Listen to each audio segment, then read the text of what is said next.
2 was released in 1989, was directed by Richard Donner, and it sees Danny Glover and Mel Gibson reunite as mismatched detectives Riggs and Murtaugh.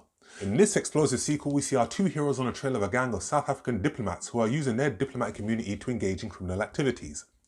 This film also sees the introduction of fast-talking conman Leo Getz, brilliantly played by Joe Pesci, who has inside knowledge of the South African diplomat's dealings and is up to our heroes to protect him at all costs. As always guys, thank you for subscribing to this channel.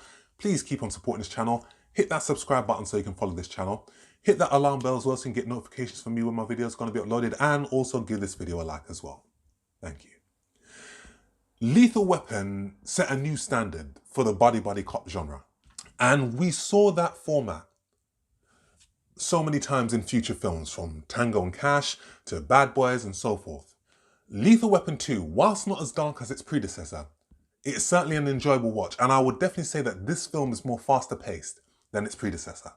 Sequels are meant to be bigger, they're meant to be better, and this film certainly is. And while some sequels they can come across as being a little bit lackluster, whilst not as good as its predecessor, Lethal Weapon certainly is not in that category. It ticks all the boxes. From the opening sequence, we get some superb action sequences from a car chase, some great shootouts, brilliant dialogue. We've got a really good storyline, but more importantly than that, we have great performances from Mel Gibson, Danny Glover, and Joe Pesci.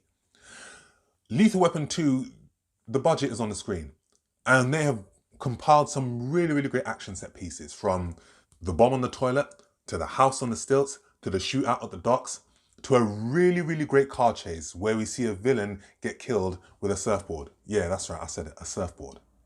Lethal Weapon 2 is a continuation, in some respects, of the first Lethal Weapon film. And Lethal Weapon 2 is the connective tissue from the first narrative of the storyline to this one. So we learn that one of the main protagonists in this film, played by the late Derek O'Connor, has a link to Riggs's past and with what happened to Riggs's wife. And that was a very ingenious way of how they worked that into the narrative. And that just added another emotional layer to Lethal Weapon 2. Mel Gibson and Danny Glover have one of the best on-screen chemistries I have ever seen. These two work so well together.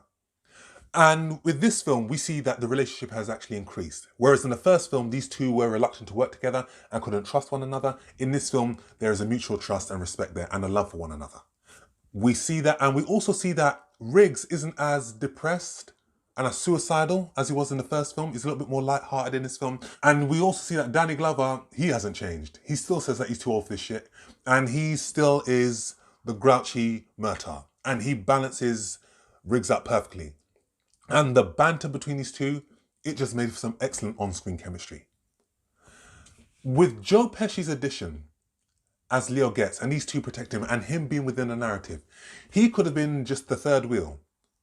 And some critics could have said, well, you know what? He didn't add anything to it, because usually it would have just been about our two heroes and the task that they had at hand. But no. Joe Pesci is a brilliant actor, be it comedic, be it dramatic, be it intense.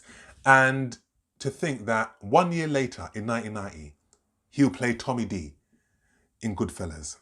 And to just see the contrast between the two. Fast-talking conman in a comedic mode to psychopathic killer in Goodfellas. Now that's range. And the three of them on screen in Lethal Weapon 2 made for some really great moments. Great entertaining scenes, great comedic moments, and they just built a relationship that just worked. And again, we have seen that relationship flourish in parts 3 and 4 of the Lethal Weapon franchise. Our main protagonists, Joss Ackland and Derek O'Connor, they were really good and menacing in this film. And unlike Lethal Weapon 1, we continuously see these villains throughout the narrative of the film. Whereas in the first film, we saw Gary Busey's character pop up periodically within the film. But in this film, they're in it through it continuously. And I like what they brought. I did find Patsy Kensitt's character a little bit underused. But her character, again, is one of the emotional layers that is added to the film, being the love interest of Riggs. There is also another emotional layer in this film, where it tackles apartheid and the apartheid regime. And that was what was on everybody's mouth at 1989. So there was a lot of relevance to this film. But Lethal Weapon 2 is still a thoroughly entertaining watch. And both Mel Gibson and Danny Glover have said that this is their favourite installment in a franchise. And this was the final installment where it was an 18 rated film, because after that parts 3 and 4 were 15 rated films. And the chemistry, the adrenaline pumping action sequences, the comedy, the musical score, they still hold their own to this day. And this film grossed over $200 million worldwide. And this film is a very, very strong installment of the Lethal Weapon franchise that still holds up after 31 years. So I'll give this film a very, very strong 9 out of 10. So guys, that's my review. Thank you for watching. Keep on supporting this channel because there's going to be more content coming, a lot of retro reviews coming in the coming few weeks. As always, hit that subscribe button so you can follow this channel. Hit that alarm bell as well so you can get notifications for me when my videos are going to be uploaded. Give this video a like as well. Leave your comment in the comment section with what is your favourite Lethal Weapon film. Comment below and I shall see you on the next film review. Take care.